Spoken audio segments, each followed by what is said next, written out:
still welcome to this event this evening. I'm first just going to tell you a little bit about the program and what to expect.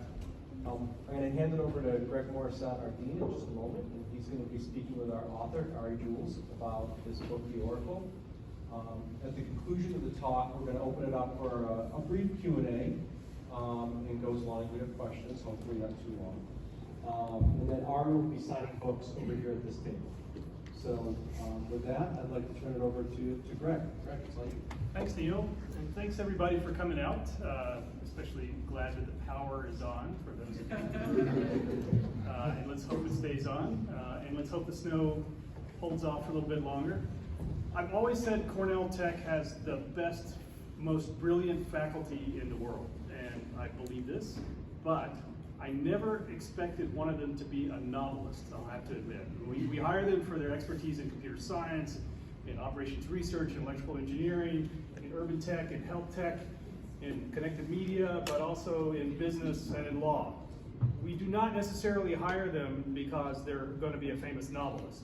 And yet, here we are today with Ari Juels, who's got an amazing book that just came out. I just started reading it yesterday until the power went out. And then, so I have not finished the book yet, and it's not out yet, right? That's right. So it's coming out soon. So we want to have a conversation with Ari about this book. It's actually a very, very interesting premise.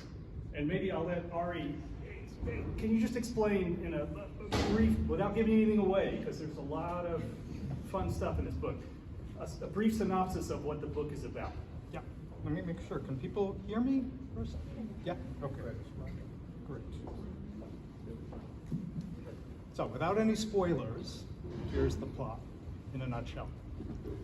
A man, a software developer, and incidentally a Cornellian, is targeted by what's called a rogue smart contract. Now, a smart contract is a piece of software that runs on a blockchain. This particular piece of software is offering a bounty, which is to say a reward, for murdering the hero. And the thing about smart contracts is that in principle, they're unstoppable. This is one of the features they inherit from running on blockchains. So our poor hero is encountering this unstoppable force and has to find some way to terminate the contract behind it. So that's the synopsis in a nutshell. All right, thrilled already, right? Right? I mean, this is pretty exciting. In fact, though, this is not, I mean, this grew out of a research paper that you wrote a number of years ago, right? You talked about this in a research project with some students here. Yeah, so there were really two seeds in the conceptualization of the book. The first actually relates to the early history of this campus. Some of you may not be aware of the fact that until 7 years ago, we were briefly housed in the Google building in Chelsea. I used to live in Chelsea, and every day I had the pleasure of walking the High Line to work. I had the best commute in the world. I could just stroll the High Line. And I would pass this wonderful sky bridge, this Art Deco sky bridge. That's a pedestrian bridge spanning two buildings that used to be part of a Nabisco factory, actually. So I would pass this antique sky bridge, and at one point I thought, that is where I want to have my office. This would be like the best office in the world. Windows on both sides, overlooking Chelsea and so on and so forth. And then, in my imagination, I began to see my hero sitting there in this wonderful office. So that was the first seed for the book. The second was a research paper I co-authored back in 2015 with a former colleague at Ithaca. It's actually the first paper I wrote on smart contracts, about how smart contracts could be used for crime, up to and including, in principle, murder. And that paper is essentially dramatized in the book. The paper's been converted to the book. One thing that I didn't expect was that this would become a truly near future science fiction story. At the time I wrote it, at the time we co-authored the paper, we didn't have the tools required to achieve something like the scenario in the book. In particular, what was required was an AI tool that could interpret news articles.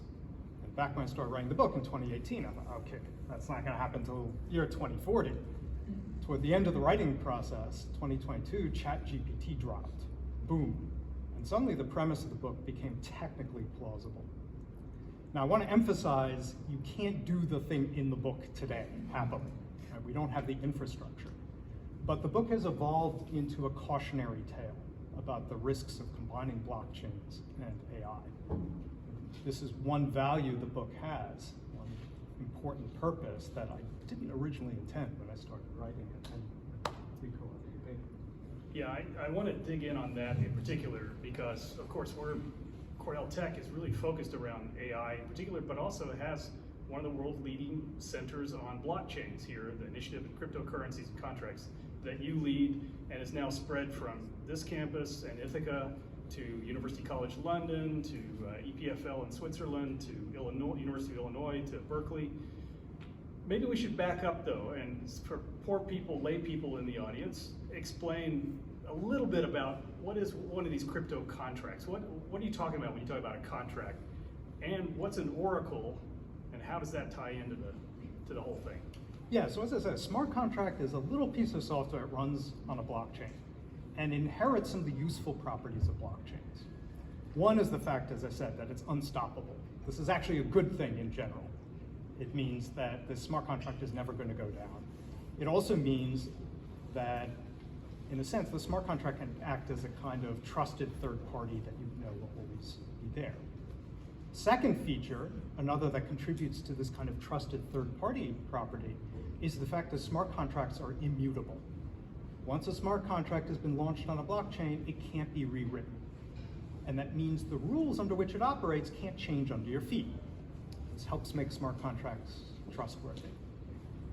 So these are two important features. The third is that smart contracts can take custody of money. They can actually possess money in the form of cryptocurrency. And those are the things that come together to form the plot and the premise that a smart contract can offer a reward for a crime, like the one in the book. So what does the term oracle mean? For smart contracts to do anything interesting, good or bad, as in the novel, they have to have some awareness of the real world. And it turns out, for various technical reasons, that blockchains don't have internet connections. So they have to rely on special services, and those services are called oracles. Thus, one reason for the title of the book. There's a second reason, which is that the book is infused with the history of ancient Greece, and in particular, the history of the oracle at Delphi. Now, superficially, these two types of oracles may seem completely unrelated, but in fact, they have a certain commonality. They both, at their very heart, had the same objective, which was to serve as definitive sources of truth. And so, in some sense, the book is about truth and how it gets relayed to people around the world in various ways. Okay, but when I read the news these days, I mean, one thing I took from just the parts of the book that I read is and just from working with you, you're somewhat of a crypto optimist in a certain sense, if I'll use that term. And yet, when we read the papers today, it's Sam Bankman-Fried and FTX and all these pyramid scams and other things. What are crypto contracts good for? You said they can be good. What could they be good for? Yeah, they're good for a few things. So first of all, I want to point out that there's a real dichotomy in the blockchain industry. If I say the word crypto, indeed, you probably think of Bitcoin, you think of Sam Bankman-Fried, you think of coins whose mascots are cute dogs, you think about, could be crypto punks and bored apes and all the froth, as it were. But this froth is sitting atop a reservoir of deep technical innovation. And one way to illustrate this dichotomy, actually, is to point out what's happening at JP Chase, right, one of the big banks. So the CEO of JPMC, Jamie Dimon, has said that Bitcoin is a scam. At the same time, his bank is doing something like $1 billion a day in transactions on blockchain systems. How can this be? It turns out you can actually reconcile these two things. The blockchain technology does not equal Bitcoin, and it's distinct from all of these other kinds of frivolous things that you read about in the news. Blockchain technology allows us to do quite a number of interesting things, and I'll give you a few examples. One is, which all of you have heard of, is NFTs. Now, NFTs themselves may seem frivolous, right? I mean, who cares about these cartoons of apes and so on and so forth? But they are a serious art form, and there are real artists producing NFTs. And I think we're going to see a resurgence of interest in them. And I think that they're going to become part of the artistic landscape. The way that photography, which artists bristled at when it first came out, eventually became a mainstream way of producing real art. So that's one thing. Another trend this year is what are called real-world assets, or RWA. This is a term that's used to describe a process by which traditional financial institutions, the big banks, take existing assets, treasuries and so on and so forth, and move them onto blockchains. And this is something they're in the process of doing. They want to take advantage of this new and powerful infrastructure. Another example I'll give you, kind of my favorite example because it illustrates the power of these platforms and the ability to do things you simply can't do in traditional financial infrastructure, and it also plays a critical role in the book, actually. Something called a flash loan. So imagine you walk into a bank and you say, I'd like to borrow $10 million, but I don't have any collateral, and gosh, I forgot my ID at home. Could you lend it to me? You know, somebody's going to be pushing a red button under a desk somewhere. They'll think you're crazy. Believe it or not, you can do this on a blockchain. Of course, there's a catch. You can only do this for an instant. That's the term flash loan. Right? And the way it works, very roughly speaking, is you borrow this money, you use it in a single transaction, and if you pay the money back at the end of the transaction, then everything's good. If you fail to pay it back, the transaction actually gets rewound, and it's as though you never borrowed the money to begin with. These things are truly magical, and there is no analog in traditional financial infrastructure. You can only do this with smart contracts. That, as I said, is, to me, the most compelling illustration of just how magical this technology is. Yeah, and yet, it also can be used to support something like crime, like you have here in this book. I mean, do you worry? I was kind of relieved to hear you say, technically, this is not achievable today yet. What would it take to be achievable, and how far away is that? Yeah, we have the technology to accomplish what is accomplished in this book, unfortunately and fortunately. Happily, my colleagues in industry and academia are taking the threat seriously. So I hope that this scenario in the book will never materialize. But it is a cautionary tale, and I can just hope that it's a timely one. Yeah, I keep thinking students will be taking a hit out on me soon, but that's why. One more blackout. Yeah, one more blackout. I'm worried. There are a lot of references to Greek mythology, even early, for the opening chapter talks about a setting there. What's the influence there? What's the connection? You mentioned Oracle of Delphi, but there's a lot more in there. And what's your background? I mean, how did you learn about all this stuff? So I've always had something of a split personality, by which I don't mean a psychological disorder, but an interest in both classics and technology. When I was in college, I majored in Latin literature and in mathematics. So you see these two interests united in the book. Why incorporate mythology into a book about technology? There are a couple of reasons. First, a perspective from the distant past tells us a lot about the present. As I said, the Oracle of Delphi had the goal of serving as a definitive source of truth. Blockchain oracles actually have the same goal.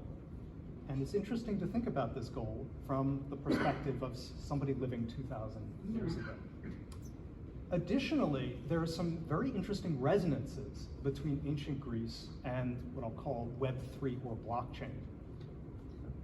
In particular, crypto, blockchain has its own evolving mythology. Bitcoin was created by somebody named Satoshi Nakamoto. That somebody created Bitcoin and then disappeared. And the name is a pseudonym. We have no idea who created Bitcoin. So Bitcoin carried its own mythology from the very beginning. And this person, incidentally, walked away from not just a staggering level of fame, right? Satoshi Nakamoto came forward one day.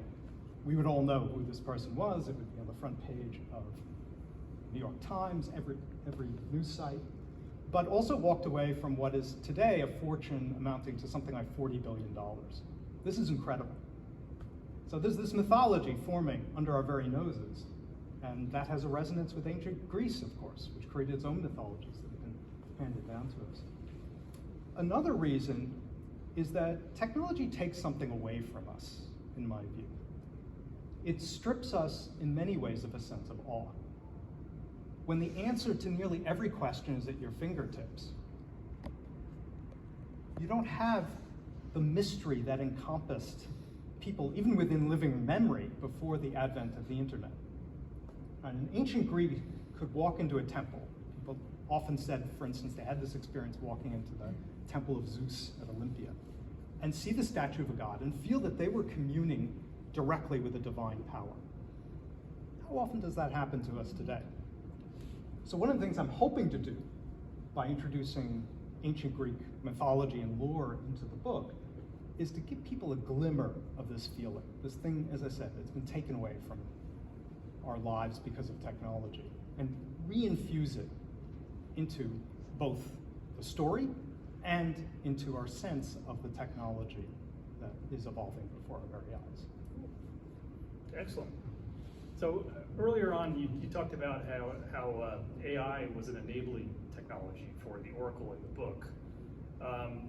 Do you want to say more about that? I mean, and how do you see the convergence of AI, blockchain, crypto contracts, et cetera, coming together? Is that I'm kind of worried, and yet I'm kind of excited by the combination of the two. Yeah, so there are good reasons to be worried. There are also good reasons for this conjunction to come about. The term smart contract is something of a misnomer.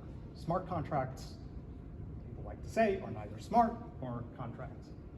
The intention of the creators of smart contract technology was, in fact, to replace legal contracts in many ways. The nice thing about smart contracts is that they express agreements in the form of code, so there's no ambiguity. This is mostly a good thing, except that the way human beings operate requires ambiguity, and our existing legal codes are ambiguous. They're written in natural language. So if smart contracts are really to see fruition, they're going to have to accommodate ambiguity.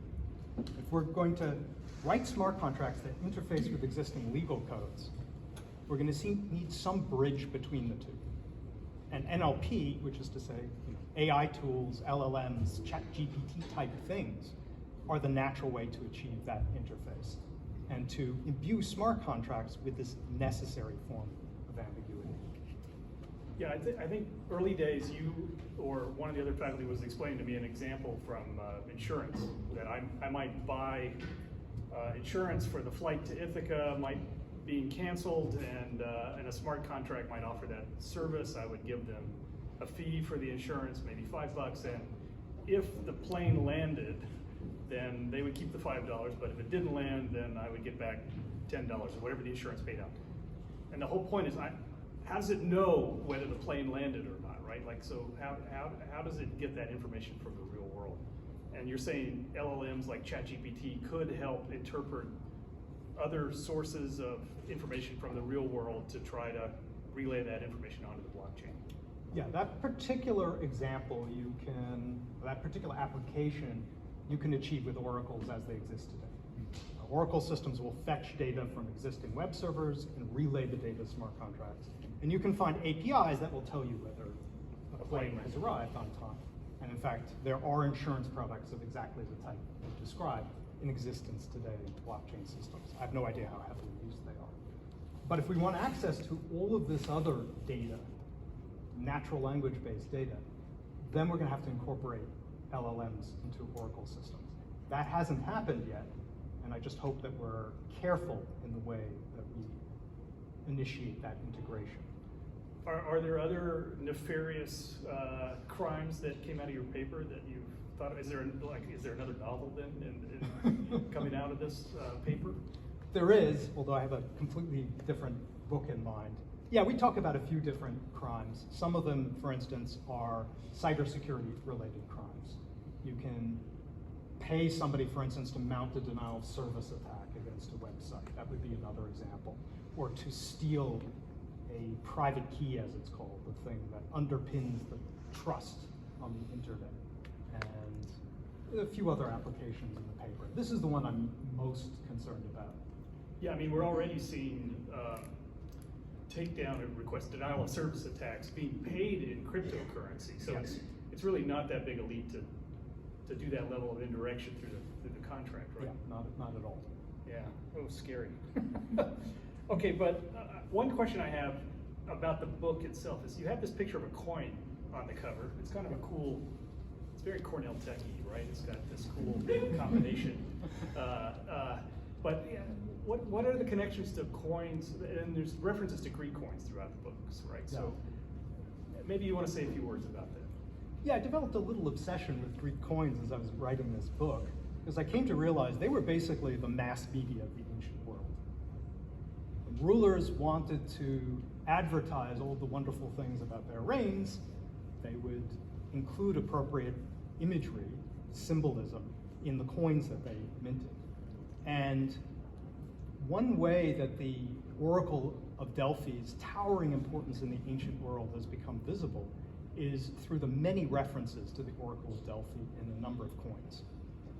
This particular coin, so you see the coin, this ancient coin, it's a Greek coin, it morphs, of course, into something that resembles a piece of cryptocurrency. This particular coin has an especially fascinating history. It was originally minted by a Macedonian king named Philip II to celebrate a victory in which he saved the Oracle of Delphi. It was besieged by Greeks called the Phocians, and he defeated them in battle and liberated the Oracle of Delphi and had this coin minted to celebrate the fact he did this. Well, Philip II was, you probably never heard of him, but he was important for a particular reason. He was the father of Alexander the Great. And that battle actually paved the way for Alexander the Great to conquer most of the known world, the European world and parts of Asia in that day. And events at the Oracle of Delphi were actually what precipitated the fall of independent Greek city-states. Greece lost its liberty and didn't regain it for 2,000 years after that battle. So that was significant. But this coin was actually minted shortly after the death of Alexander the Great. And it's believed that that portrait is a portrait of Alexander himself. And also happens just to be a strikingly beautiful coin. So that coin encapsulates just so much history. Tiny coin, by the way. It's like, the size of a dime. Wow. Okay, it's clear you did a lot of research as part of the book. I mean, both technical research as well as historic. I mean, any other fun anecdotes or things that you learned along the way that you'd like to share? Yeah, there were a couple of things. I mean, one thing I didn't appreciate until I started doing research of the book, despite my amateur background in classics, is just how important the Oracle of Delphi was and just how weird it was. The Oracle of Delphi played a pivotal role in the history of ancient Greece. There was a time when a city would not found a colony or conduct a war or do anything of real political importance without consulting the Oracle of Delphi. The weird thing is they consulted a priestess there. And we have come to understand only in recent decades what the process of consultation with this priestess looked like. It turns out that Delphi sits at the intersection of two fault lines. And as a result, there are certain gases, in particular ethylene gas, percolating up from under the earth. Ethylene was used at one point as an anesthetic. It produces hallucinations. So the priestess was, in fact, we believe, inhaling this gas and hallucinating at the time that she was stoned, delivering her prophecies. Okay? So, and Greece, was a deeply patriarchal society. So in this deeply patriarchal society, arguably one of the most powerful people was a woman who was getting high as she was delivering her prophecies, the prophecies that determined the course of Greek history. It just doesn't get any weirder than that. So that was one of the most fascinating. I don't know, modern politics gets about that weird. That's fair, that's fair. Wow, okay, any technical things that you uncovered that surprised you or along the way? Well, one of the big surprises was, of course, as I said, the advent of ChatGPT and my having to reinterpret the significance of the book. Another interesting little tidbit is that in the original manuscript, the hero of the book was talking with the FBI agent who's named Diane. She's an art historian. And she was telling the hero of the book how she saw AI as coming to potentially to channel divine powers like those in ancient Greece. And she goes on and on about the importance of AI and all the things it can do. And he basically poo-poos all of this and says, we're not going to have programs that can interpret natural language for real in the next 20 years. You have no idea what you're talking about. You're just an art historian. Well, in the end, it turns out that Diane, the art historian, had it right. And the huffy hero of the novel got it completely wrong. So I had to rewrite that part of the manuscript. So this is your second novel, right? Yeah. Okay, how the rest of us nerds have no idea how do you get started writing a novel? I mean, and how long did it take you to write this one, by the way? The first novel was a difficult childbirth, if you will. It took about 10 years for me to write. This one actually went much more quickly, and the writing process was much more fluid. So if you've ever heard the term flow experience, this comes from psychology. It means your ability to focus on, or times when you can focus on just one thing, you lose track of the passage of time, become completely absorbed. For me, writing is a flow activity. Writing this novel was a flow activity.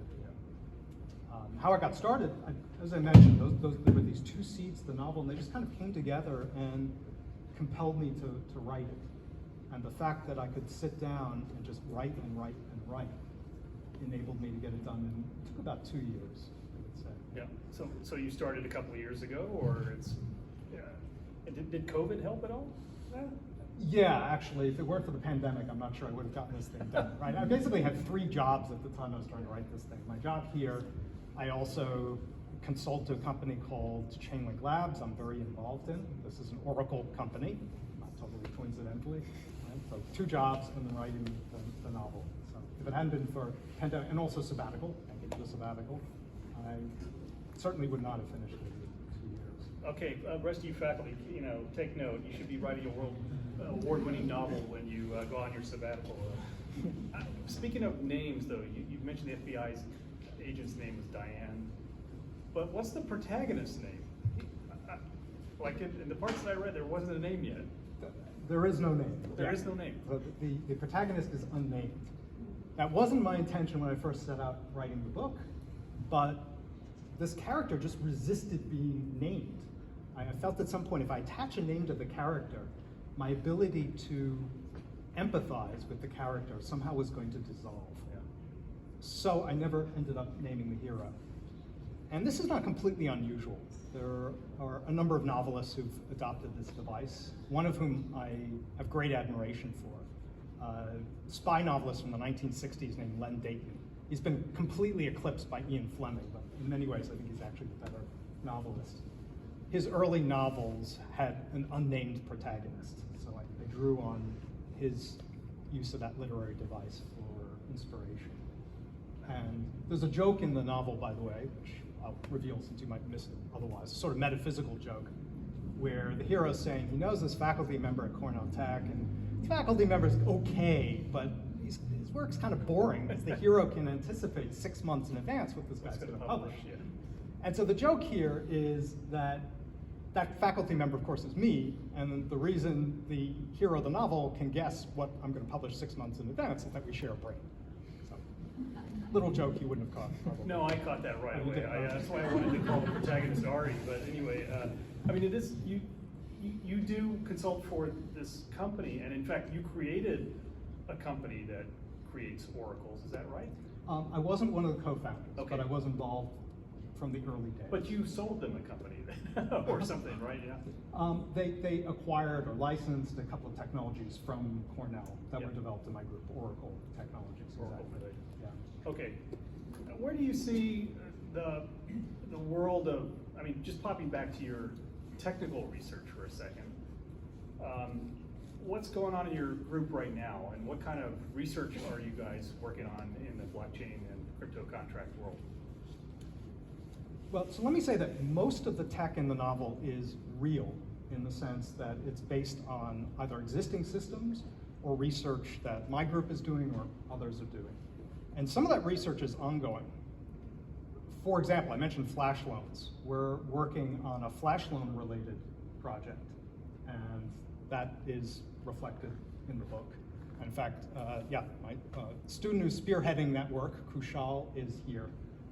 There's actually a dialogue between the book and the research we're doing even now. Kushal read the book, and he said, you know, there's an application in the book we haven't yet thought about. Maybe that should go into our research paper.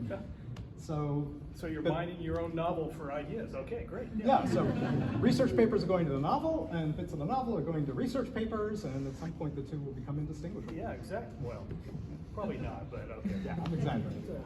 But so, are you going to write yet another novel after this? Are you going to see how it goes, or are you excited? It sounds like it's part of your enjoyment, actually, was getting in that flow state and digging in on the writing.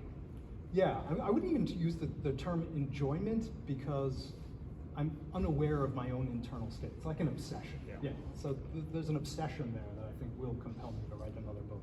And I already have one in mind that involves, among other things, NFTs, and the idea that NFTs can serve as a vehicle for a kind of rebirth of ideas and objects, if you will.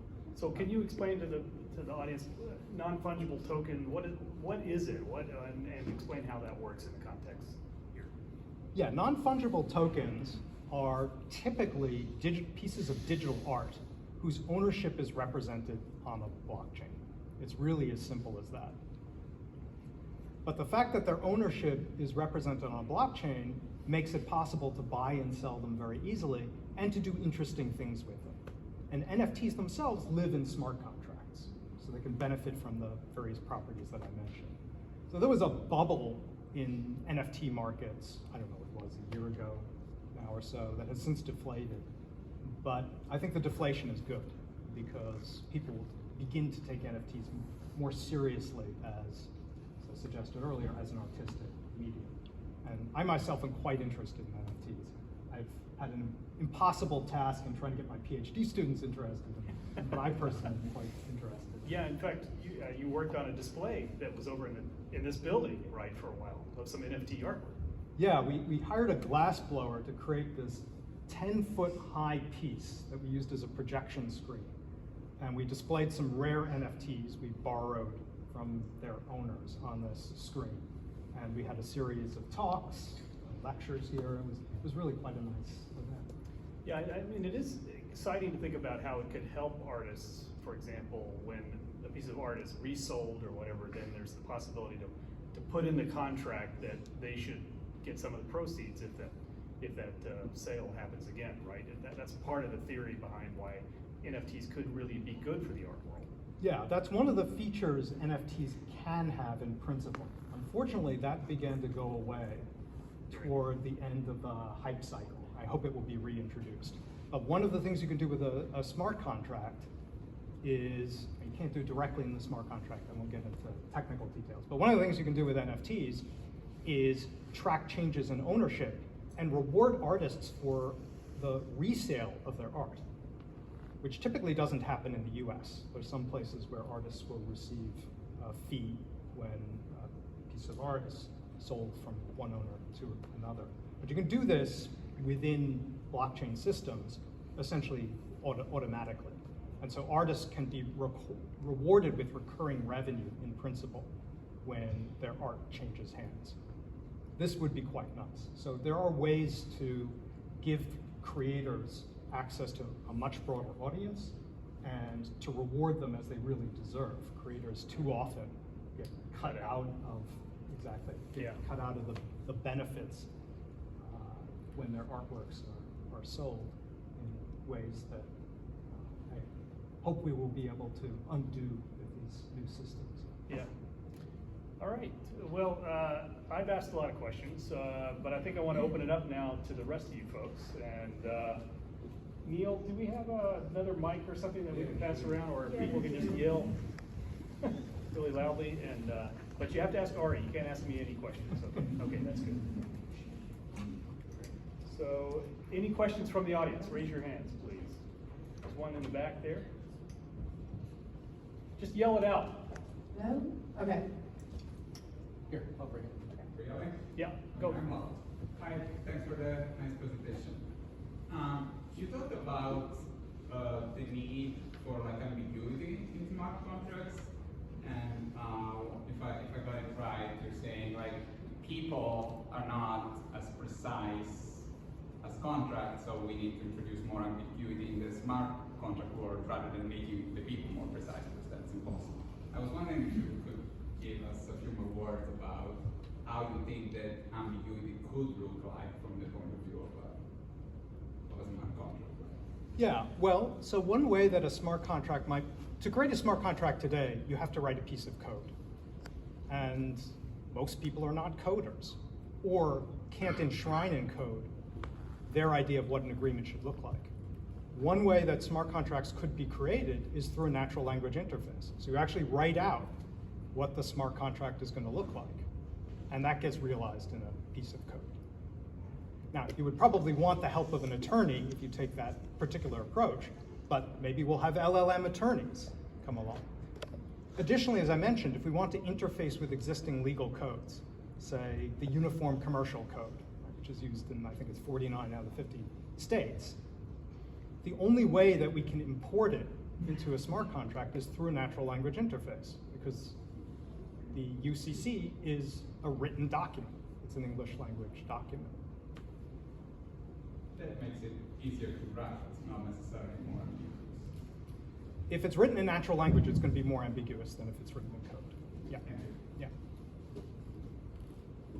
I had a quick question about, in general, so in your book you mentioned the FBI agent, and I was personally curious if you interface personally with any individuals from organizations or agencies in order to research for your book. So maybe not the FBI, or maybe the FBI, but yeah, would be curious to hear about like who you talked to that was interesting because of your research. Yeah, no, I didn't talk directly to any three-letter agencies, although I have, in a previous role, had an occasion to. I have a friend who used to work in the National Security Council, the White House, who knows quite a bit about that world, and he helped me ensure that I had the relevant details correct, let's say. So he was quite helpful, a fellow named Jeff Edmonds. But Ari, maybe you want to say a few words about your background, because you spent a number of years in industry before you came to academia. So you were in RSA before?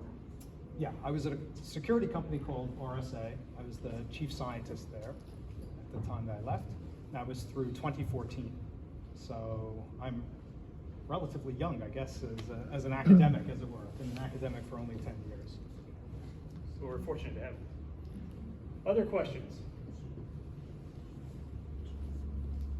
Thank you so much for the talk and the book. Appreciate it. When I'm looking at, there's a lot of blockchain noise at a lot of potential experts, and I'm looking for other experts such as yourself who really understand the tech like from a ground level. So, like for example, from Cornell staff, Amy Winsor or like a Tim Ruffgard. I was wondering if you have a handful of people that you kind of follow who you feel like really understand the theory of distributed systems from the ground level. Well, this is one of the things that academia can do for industry. We can serve as a credible and neutral source for an understanding of what the technology can do and what it can't. And in fact, we started the organization that Greg alluded to, the Initiative for Cryptocurrencies and Contracts, or IC3, to create a bridge between academia and industry for just that reason.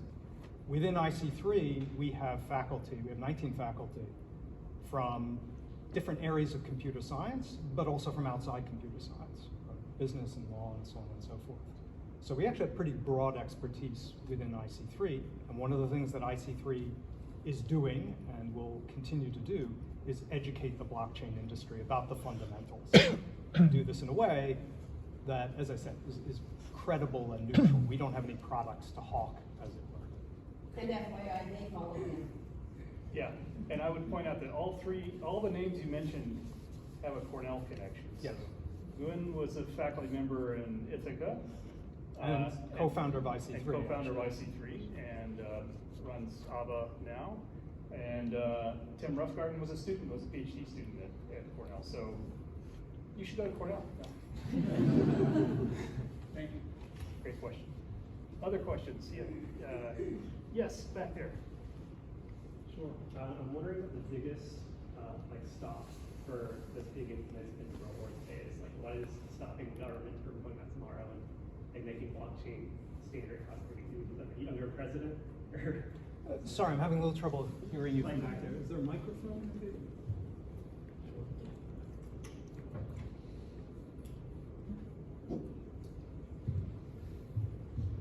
Sure. I'm wondering, like, what is the biggest stopping like governments or businesses from integrating blockchain with everything right now? Like, do we need like a younger president, or do we need like a better outlook on like, do we need Congress? Is it legislation, or is it some kind of business thing that we need?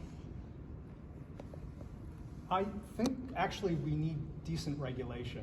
Regulation that isn't heavy-handed, but is going to protect consumers adequately. I think that's what will allow the industry to flourish. I think that's slowly evolving, but in kind of a ham-fisted way. In part because of the misconception we were talking about earlier, because people only see the froth and the scams and so on and so forth.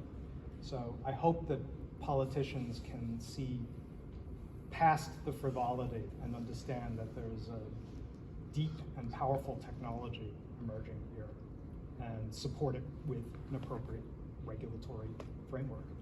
And I'll just point out, Ari's helped the New York State, for example, around some regulation. In particular, when there was worry about Bitcoin in particular and the proof of work approach to crypto mining, if you will, Ari's testified both in New York State, but also on the Hill in DC, right, around the dangers and alternatives that you could use instead of proof of work as a particular way to affect blockchains. Yeah. Sorry, Rick, you had one. Just as a layman's question, why would somebody use a smart contract to have somebody killed instead of just calling Tony Soprano?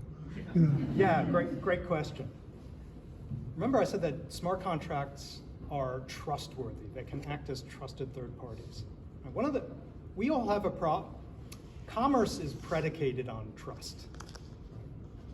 That's the only reason you're willing to go into a shop and buy something for delivery later is that you trust the shop and you trust there's a legal framework that will support you in the case that you happen to get cheated. You need trust between parties for commerce to function correctly. In the world of crime, there's not a lot of trust. You call Tony Soprano, you say, I want a hit.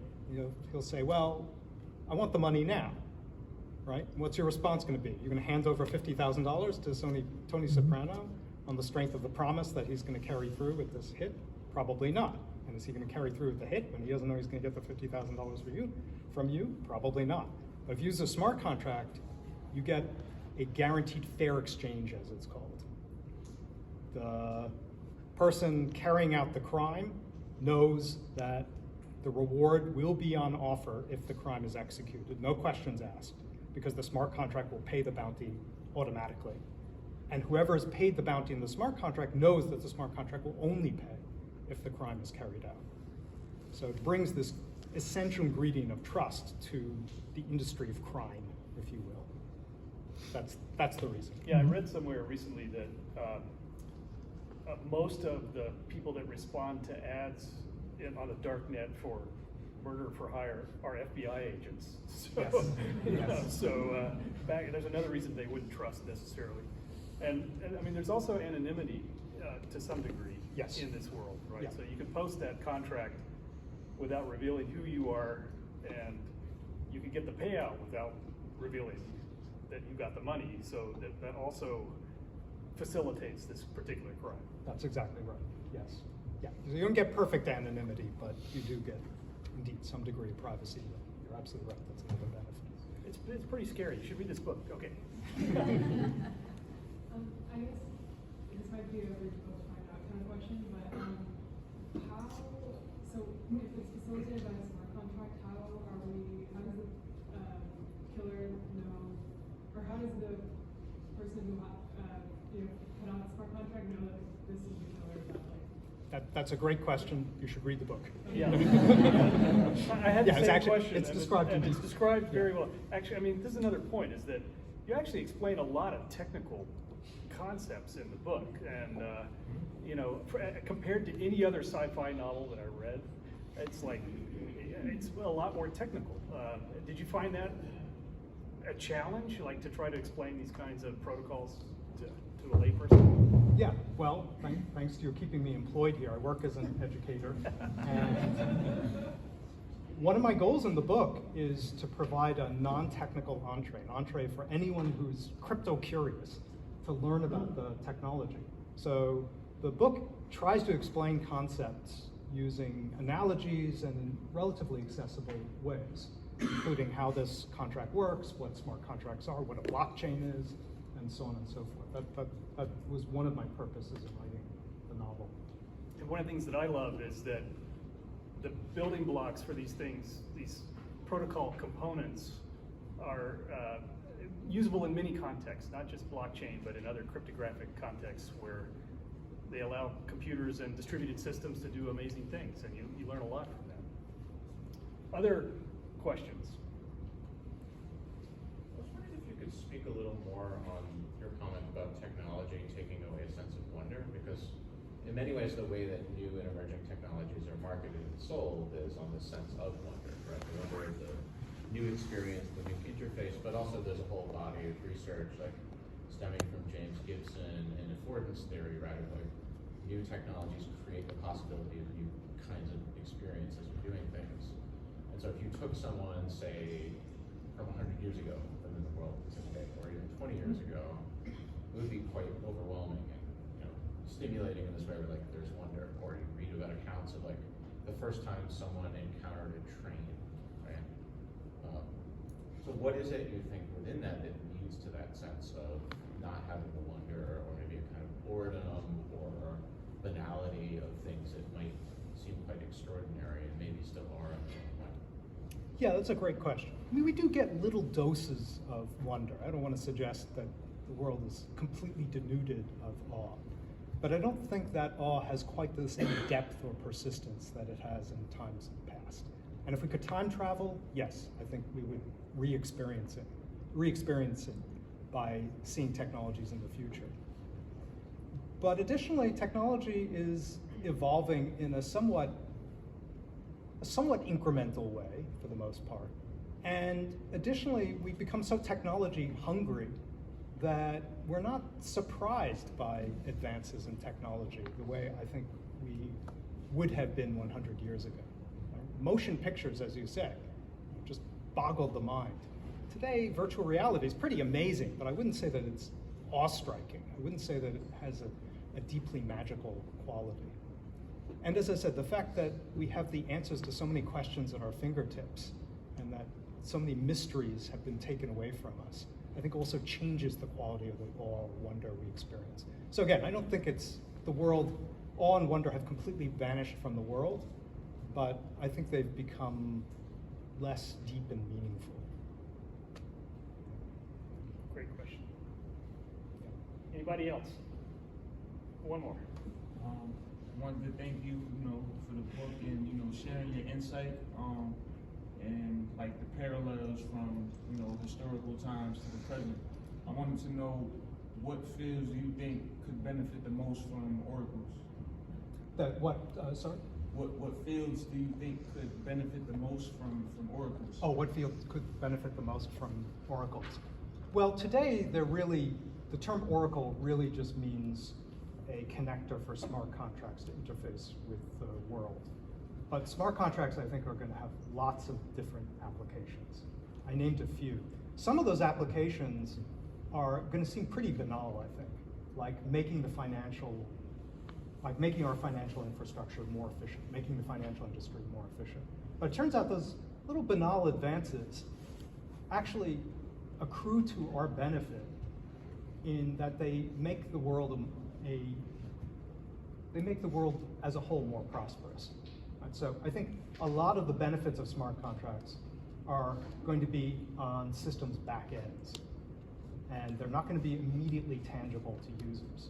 But I'm hoping they will benefit all of us in small ways, and ultimately that they will reinvigorate the financial infrastructure, sort of creaky financial infrastructure that we have now.